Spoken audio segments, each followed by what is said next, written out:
تن خسته من شده یاور تو، شده پیرو عمه مضطر تو.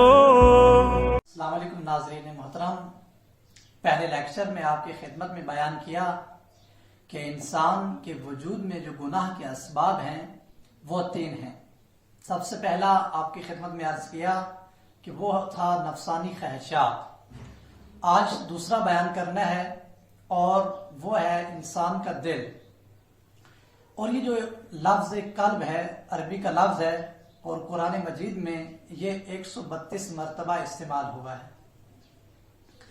اللہ تعالیٰ جو منافق ہیں، جو کافر ہیں، جو منحرف اور گمراہ شدہ لوگ ہیں، ان کے متعلق ارشاد فرماتا ہے کہ یہ ان کے دل بیمار ہیں، ان کے دل گمراہ ہو چکے ہیں، ان کے دلوں پر اللہ تعالیٰ نے مہر لگا دی ہے۔ اور اس کے مقابلے میں مومنین کا دل ہے کہ جو اللہ کی مدد سے ہمیشہ نرم ہوتا ہے، کہ جو اللہ کی مدد سے ہمیشہ ہدایت یافتہ ہوتا ہے، کہ جس پر کسی بھی قسم کی کوئی مہر نہیں لگی ہوئی ہوتی۔ حضرت امام جعفر صادق علیہ السلام ارشاد فرماتے ہیں کہ انسان کے دل سے 2 آوازیں نکلتی ہیں، ایک رحمان کی آواز ہوتی ہے، ضمیر کی آواز ہوتی ہے، اللہ کے فرشتے کی آواز ہوتی ہے، اور دوسری وسوسہ کی، شیطان کی آواز ہوتی ہے۔ تو اللہ تعالیٰ جو مومنین ہیں ان کے دل کو مضبوط کرتا ہے، تقویت بخشتا ہے، اور وہ انسان نیک کاموں کو انجام دیتا ہے۔ یہ انسان کا جو دل ارادے کا مرکز ہے، انسان اپنے دل کے ذریعے کسی چیز کا فیصلہ کرتا ہے، اچھا کام کرنا ہے، برا کام کرنا ہے۔ ہمارے سامنے بہت ساری مثالیں ہیں، بہت سارے لوگ جو برا کام کرتے ہیں، ہم ان سے کہتے ہیں کہ یہ کام اچھا نہیں ہے، اس کام کو انجام نہ دو، تو وہ کیا جواب دیتے ہیں؟ جیسے ہمارا دل چاہے ہم اس طرح کریں گے۔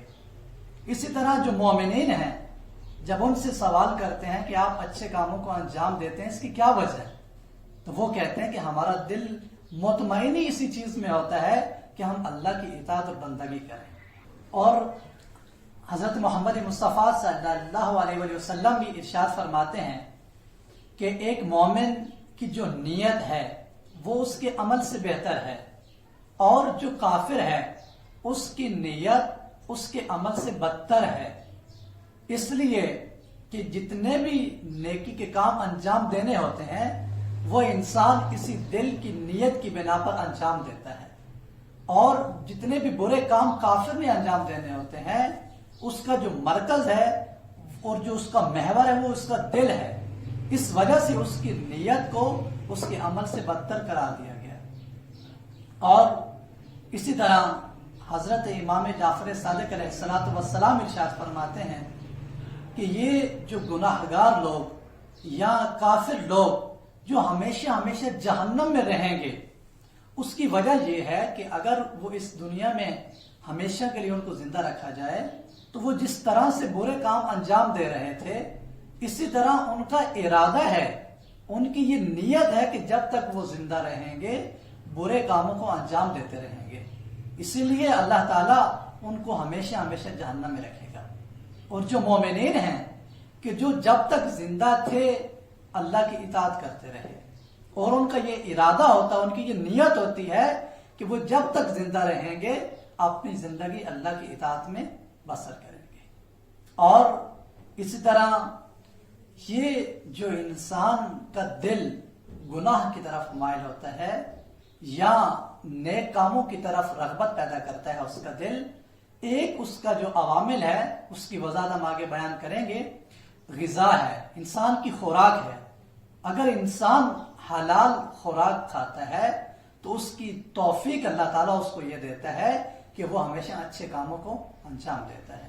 اور اس کے برعکس اگر کوئی انسان حرام کا پیسہ لے کر استعمال کرتا ہے، اس کے ذریعے خوراک کھاتا ہے، تو اس کی وجہ سے بہت سارے گناہ اور انجام دیتا ہے۔ اور اسی طرح اسلام میں ملتا ہے ہمیں روایات میں کہ کون سا عمل ہماری اہمیت کا حامل ہے. تو اس سلسلے میں حضرت محمد مصطفیٰ صلی اللہ علیہ وسلم نے ارشاد فرمایا کہ انسان کی نیت میں اگر ذرا برابر بھی ریا شامل ہو جائے تو اس کا عمل اللہ تعالیٰ کی بارگاہ میں قبول نہیں ہوتا. تو یہ انسان کا دل انسان کی نیت اور انسان کے ارادے کا مرکز ہے.